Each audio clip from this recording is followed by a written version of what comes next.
Simi, bonjour. Bonjour René, merci de me recevoir. C'est vraiment un plaisir. Alors, Black News, Ciné Le Mag, Afrobiz, il y a des personnes qui t'aiment, qui te reconnaissent. Je sais que tu n'aimes pas trop le mot fan, mais en tout cas, tu as des fans et te reconnaîtront. Peut-être, ouais. Non, j'ai quelques étudiants qui me suivaient depuis Ciné Le Mag sur Canal+. Donc voilà, qui continuent à m'envoyer des messages, me demandant des conseils. Donc, ouais. C'est intéressant ça. Pourquoi des étudiants ?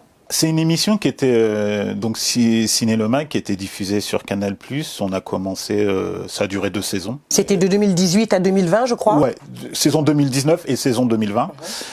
C'était une émission de cinéma où on décryptait sur Canal+, Afrique, donc pour le public africain, où on parlait, on critiquait les films, les séries et les documentaires, soit sur qui étaient projetés en salle pour les films et les documentaires et les séries qui étaient diffusés sur la chaîne Canal+ Afrique. Et puis on recevait des invités. Donc après, moi j'étais critique, journaliste de ciné, j'étais critique dans l'émission.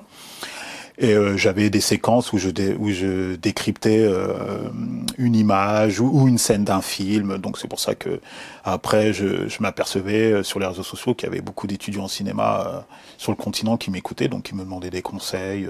Il y en a même qui m'ont interviewé pour faire leur mémoire à la fac. Donc voilà, c'est là où c'est surtout dès qu'on a arrêté l'émission, quoi.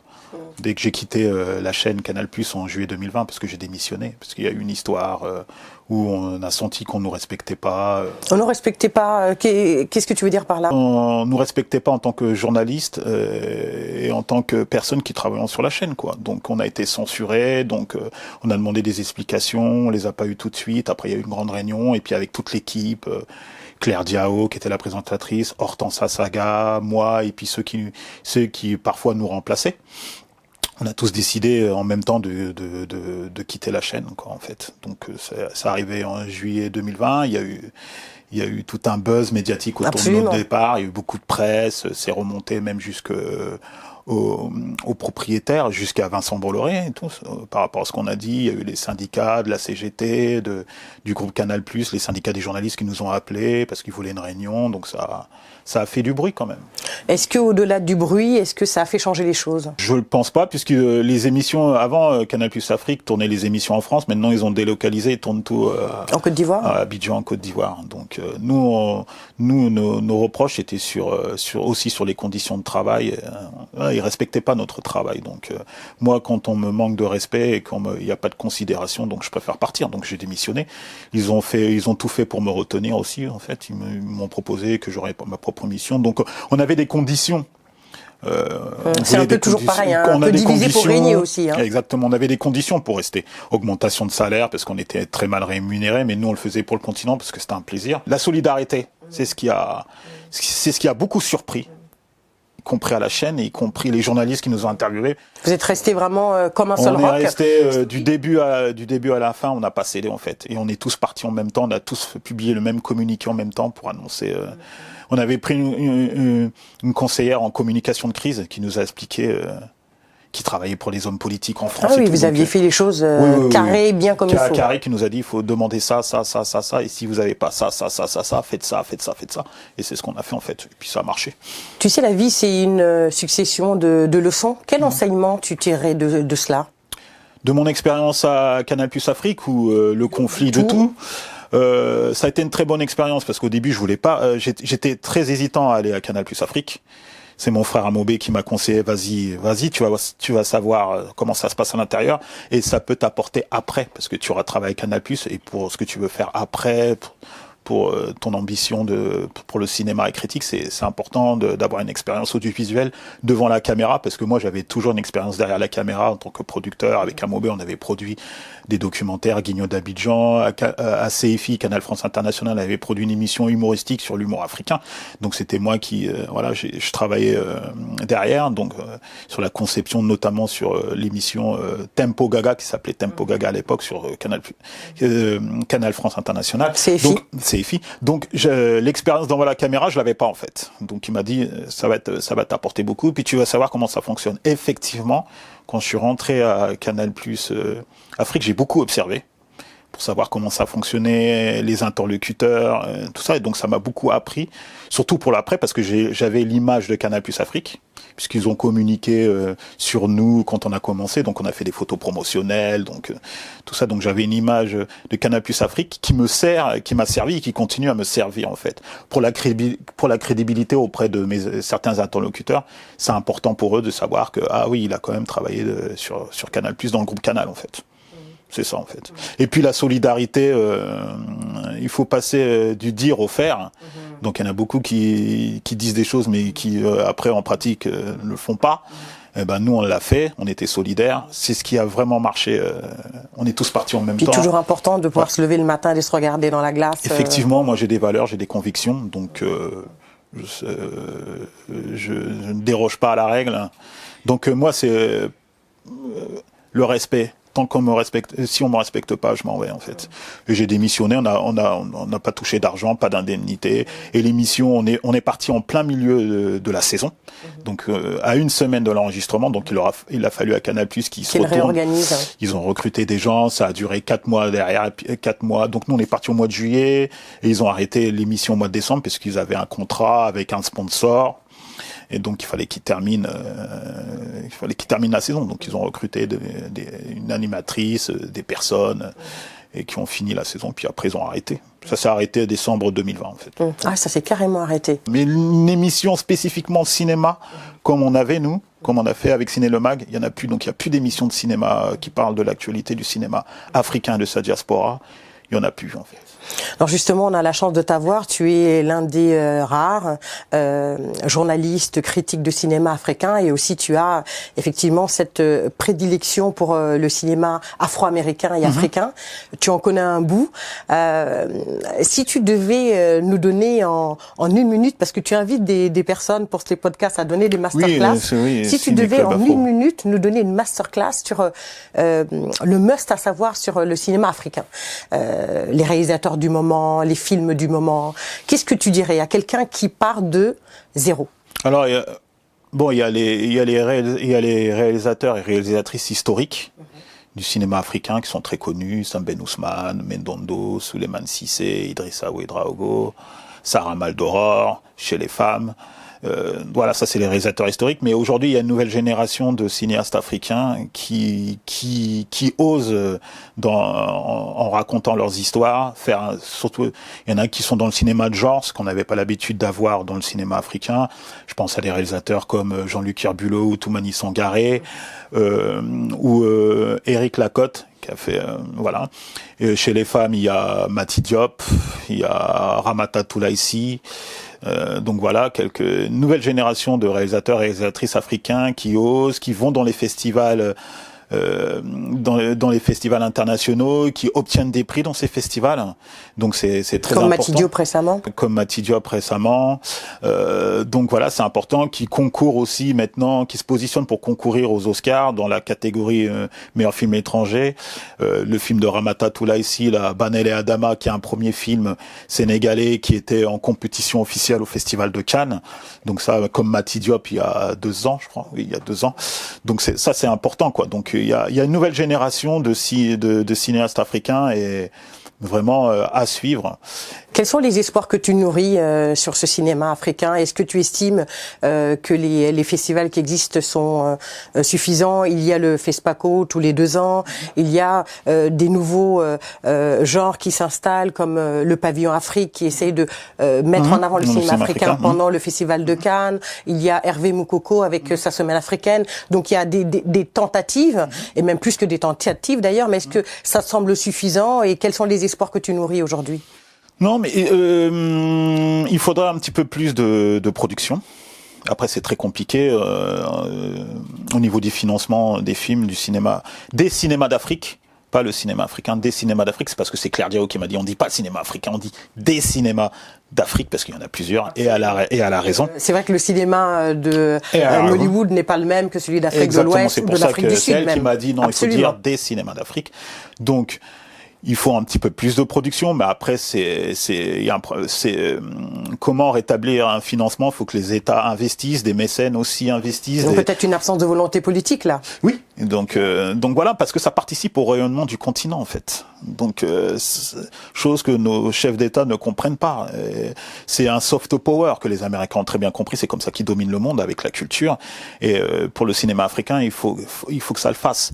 Donc voilà, soutenir les productions locales.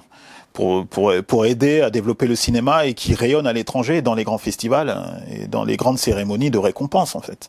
Donc là on franchit un cap, mais tous les films dont j'ai cité, Mati Diop et Ramata Toulaïsi par exemple, de réalisatrices sénégalaises, c'est des films qui sont principalement en grande partie financés par la France en fait. On n'a pas encore des capitaux 100% africains qui puissent financer des films qui vont concourir dans les grands festivals internationaux. C'est justement là où le bas blesse, en fait. Exactement. Et à ton avis, d'un point de vue formation, est-ce que le continent africain est armé? Est-ce qu'il y a assez d'écoles? Est-ce qu'il en faudrait plus? Ça commence à se développer, notamment au Sénégal, à Dakar, à Abidjan, Côte d'Ivoire. Il y en a beaucoup qui investissent, qui se forment dans le cinéma. En faisant des courts-métrages, maintenant avec les nouvelles technologies, les portables, les appareils photo qui se transforment en caméra, les portables aussi, donc il y en a beaucoup qui s'essayent, il y a des écoles, il y en a beaucoup qui investissent, qui font des études dans le cinéma, moi je le vois sur les réseaux sociaux, donc oui, il y a une nouvelle génération qui est connectée au monde et qui veulent être dans l'industrie du cinéma, donc parce que c'est ça, c'est une véritable industrie et c'est une véritable industrie, ouais.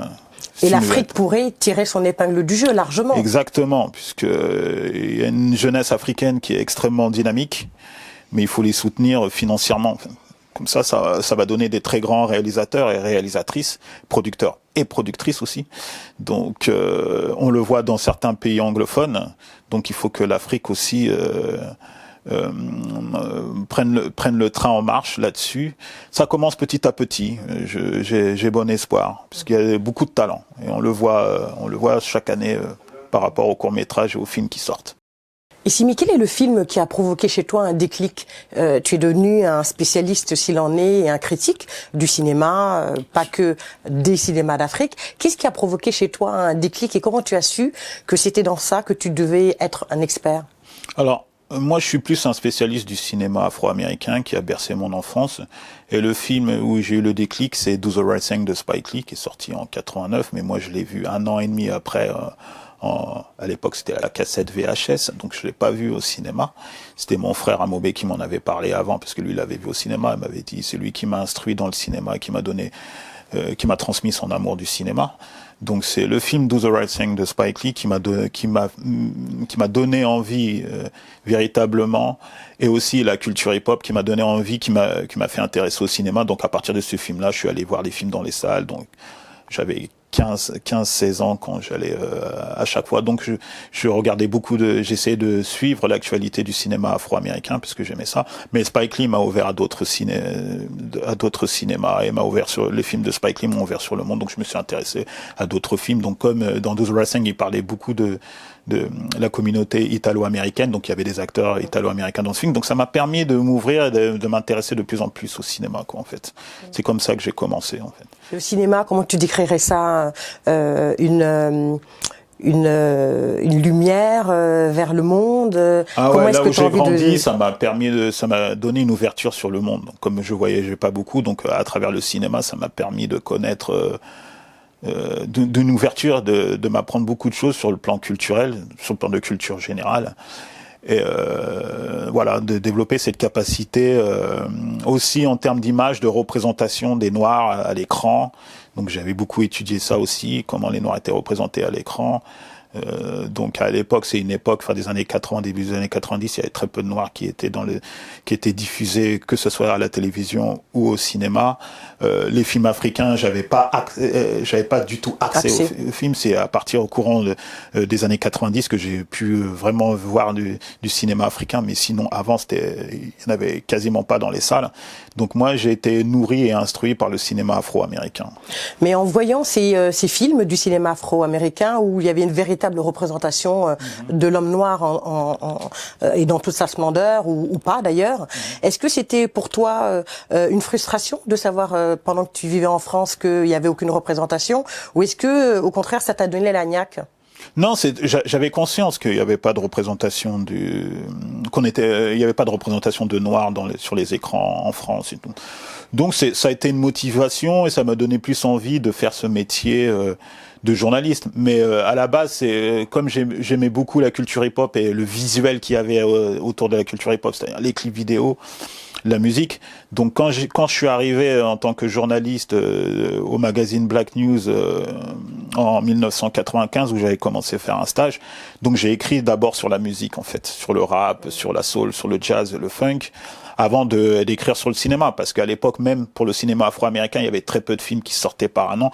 Le seul qui était régulier, qui avait quasiment un film chaque année, c'était Spike Lee.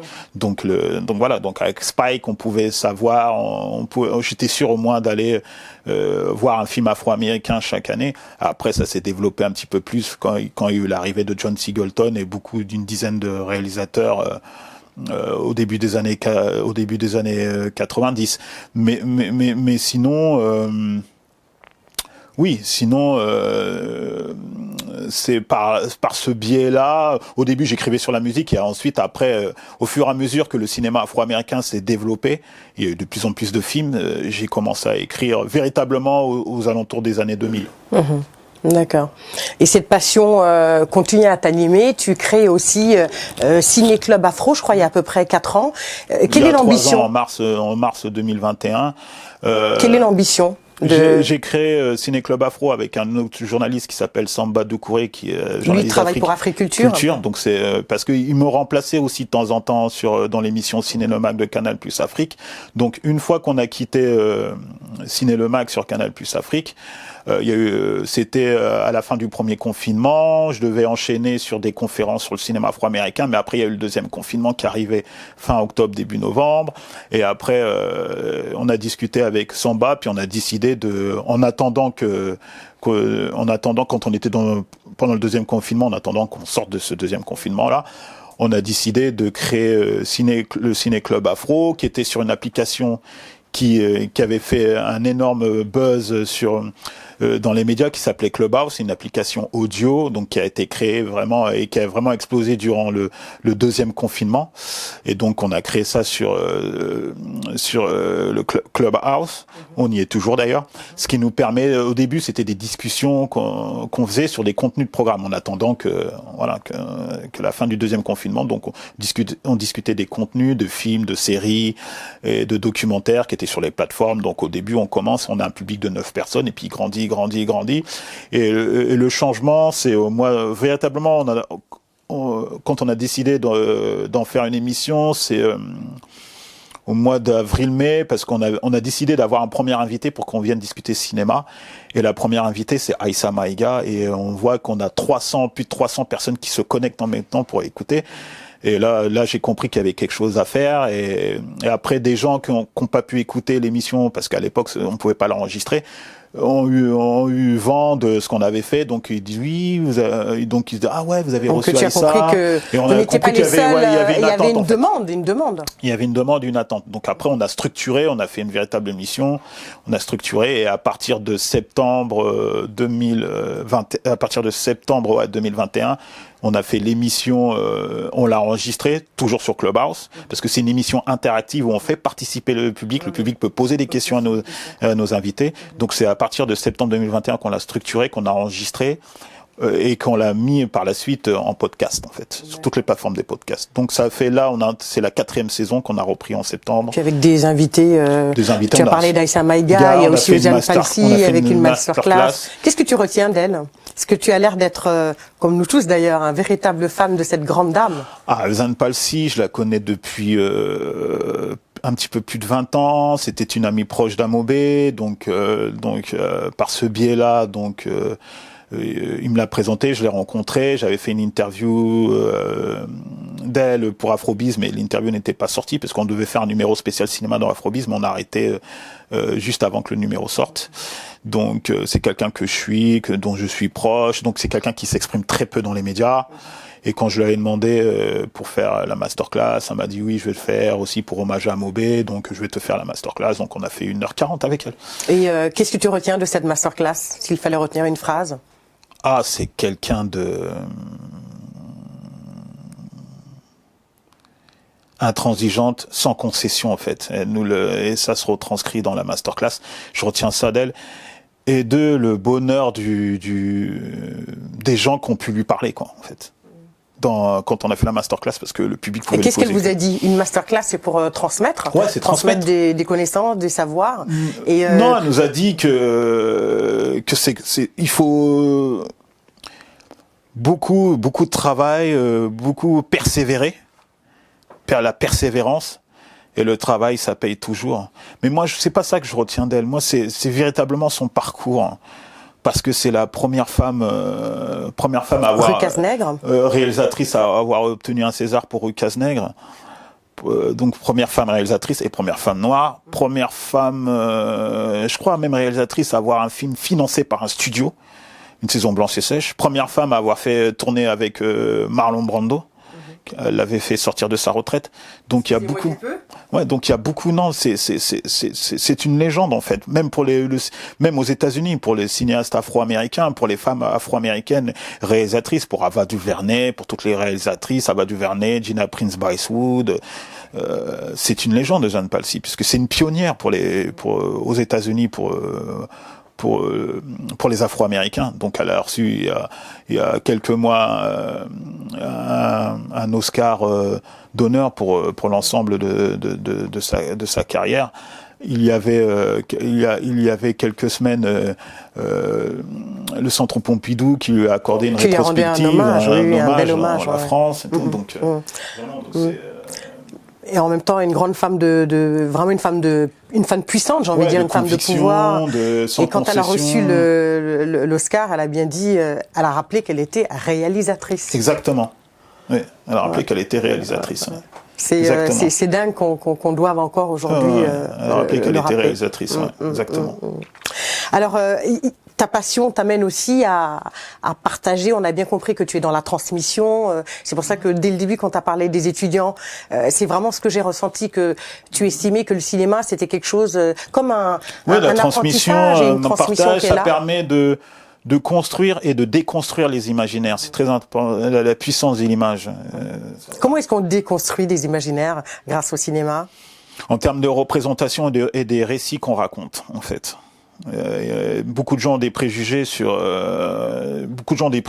les minorités, notamment sur les Noirs, et c'est par l'intermédiaire du cinéma qu'on peut déconstruire ça en fait. Et ça, je l'ai vite compris à travers le cinéma afro-américain et notamment celui de Spike Lee. Tu peux donner un exemple concret? Quand vous regardez un film comme Do the Right Thing, c'est vraiment le premier film qui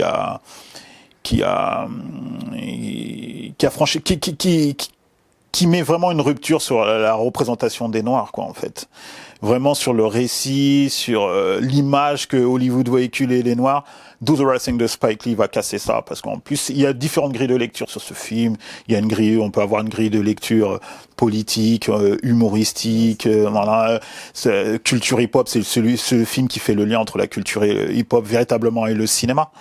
Donc il y a différentes grilles de lecture vraiment très politiques, et c'est un film qui avait 30 ans d'avance parce qu'il raconte ce qui se passe aujourd'hui sur les violences policières, l'impact de la marque Jordan dans la pop culture. Vraiment, véritablement, c'est dans le cinéma, dans ce film-là, qu'on voit véritablement que la chaussure Air Jordan créée par Michael Jordan et Nike a pris tout son sens.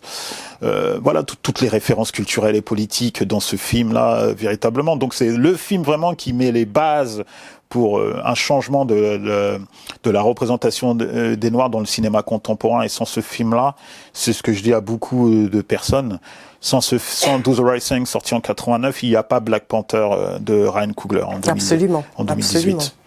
Donc voilà. Alors, j'adore ta vie qui est cousue avec un fil rouge qui s'appelle cinéma et passion.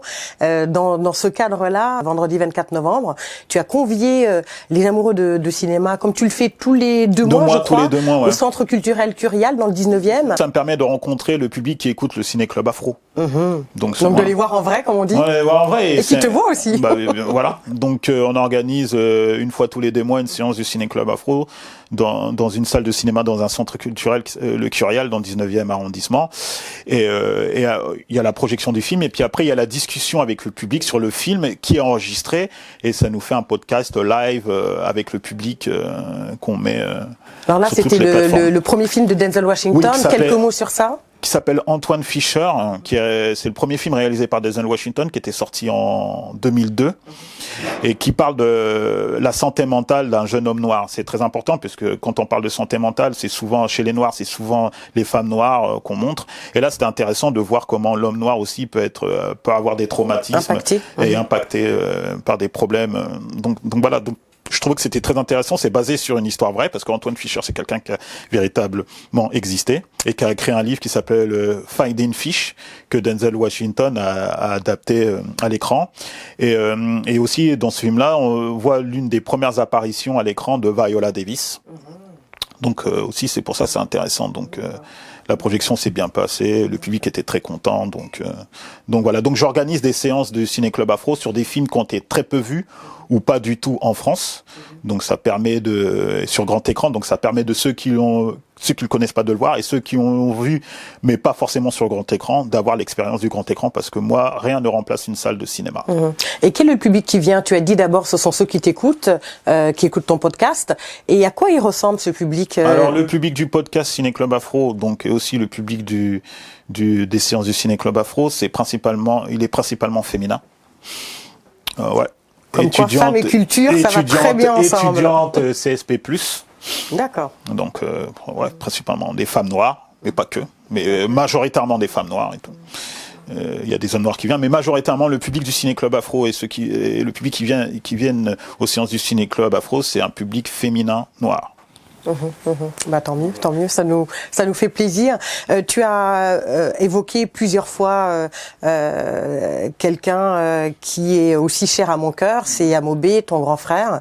Je sais qu'il était aussi ton mentor et qu'il t'a guidé dans énormément de choses. S'il fallait résumer, c'est un peu difficile en une phrase, l'héritage qu'Amobé t'a laissé. Rappelons qu'il nous a quittés un 8 septembre il y a 2 ans. L'héritage,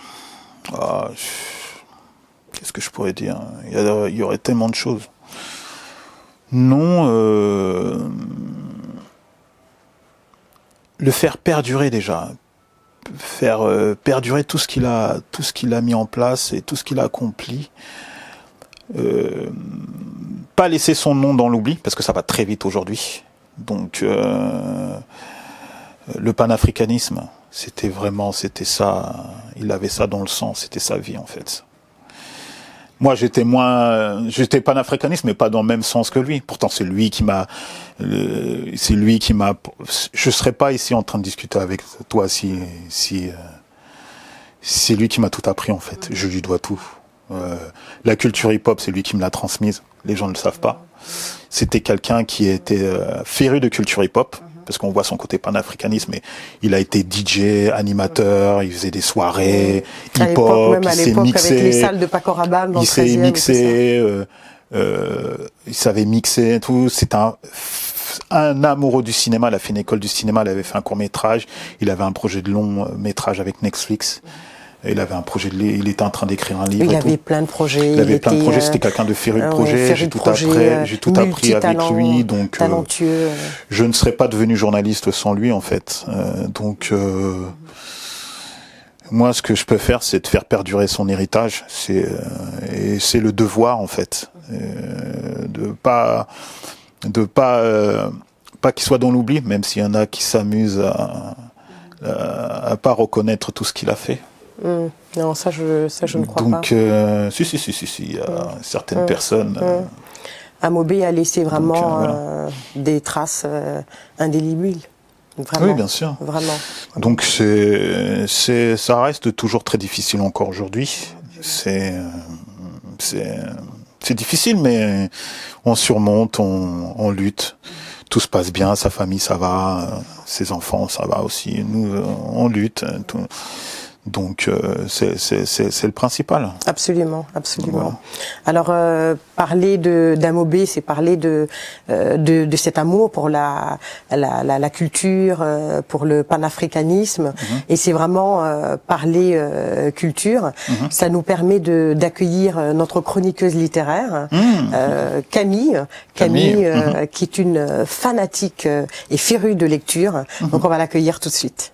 D'accord.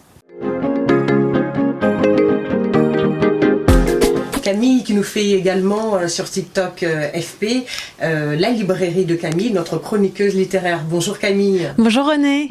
Bonjour Essimi. Bonjour Camille.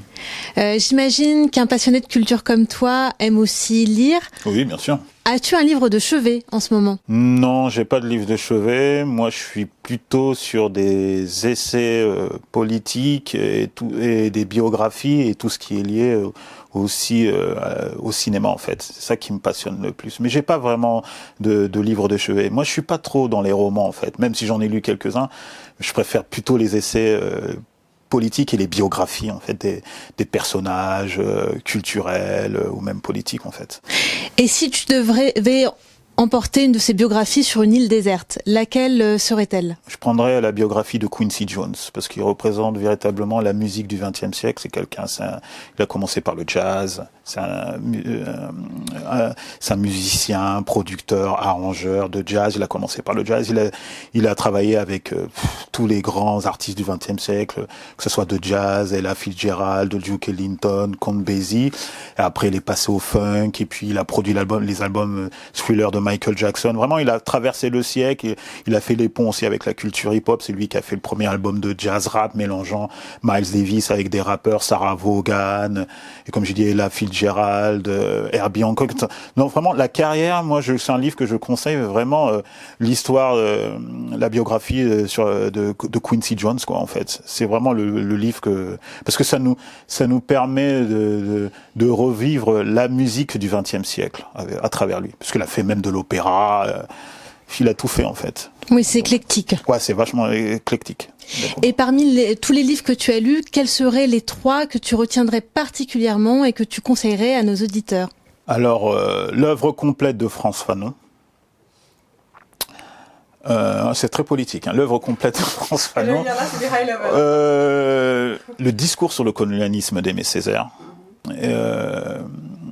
La prochaine fois, Le Feu de James Baldwin, parce que j'aime beaucoup James Baldwin. Très bien.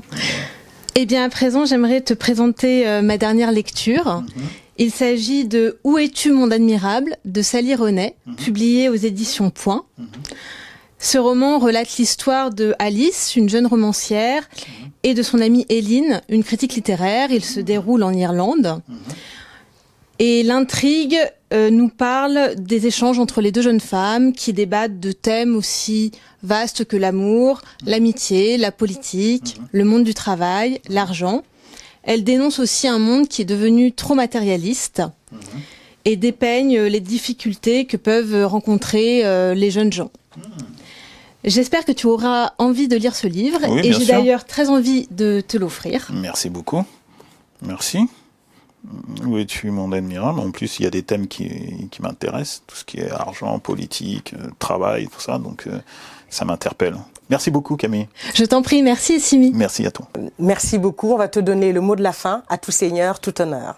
Déjà, René, je te remercie de m'avoir invité. Ce que je pourrais dire, c'est que actuellement, je suis en train de préparer des conférences parce que j'ai beaucoup d'étudiants qui me sollicitent. Donc, je vais commencer des conférences sur le cinéma afro-américain.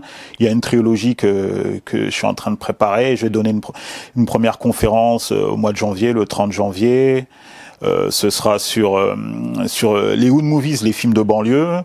Après, une deuxième conférence au mois de mars qui sera sur les femmes noires à Hollywood, et une troisième conférence au mois de juin qui sera sur comment le cinéma afro-américain a conquis Hollywood, quoi.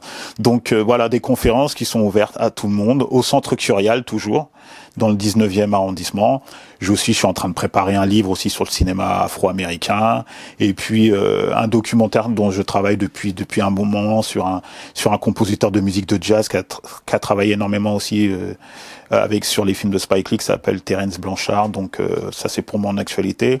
Et puis pour le mot de fin, qu'est-ce que je pourrais dire? Faut croire en ses rêves, et puis il faut persévérer, quoi. Voilà, c'est peut-être basique pour certains, mais c'est basique, mais c'est tellement important. Mais voilà, quoi. Merci beaucoup. On va essayer de garder en mémoire ce mot de la fin et ta belle énergie et ta passion pour le cinéma. Merci pour l'aventure, pour l'invitation. Pour le cinéma d'une manière générale, mais afro-américain, on l'aura bien compris. Oui, et aussi africain aussi. Africain. Et je conseille un livre aussi sur le cinéma africain de Paulin Soumanou Vieira, qui raconte toute l'histoire du cinéma africain, des origines jusqu'en 73. C'était un critique de cinéma africain sénégalais, et qui avait écrit un premier livre sur l'histoire, qui répertoriait dans chaque pays africain toute l'industrie du cinéma. Voilà, donc c'est un livre que je lis et que je suis en train de relire encore. Donc je le conseille de ses origines jusqu'à 73, puisqu'il avait le livre était sorti en 1973 aux éditions Présence africaine. En plus, super, une maison d'édition qu'on aime beaucoup. Voilà. Ça nous permet de fermer la boucle. On se disait que le cinéma est un lieu d'apprentissage et d'échange. Tu le montres encore une fois. Merci beaucoup, Essimi. Merci, Camille.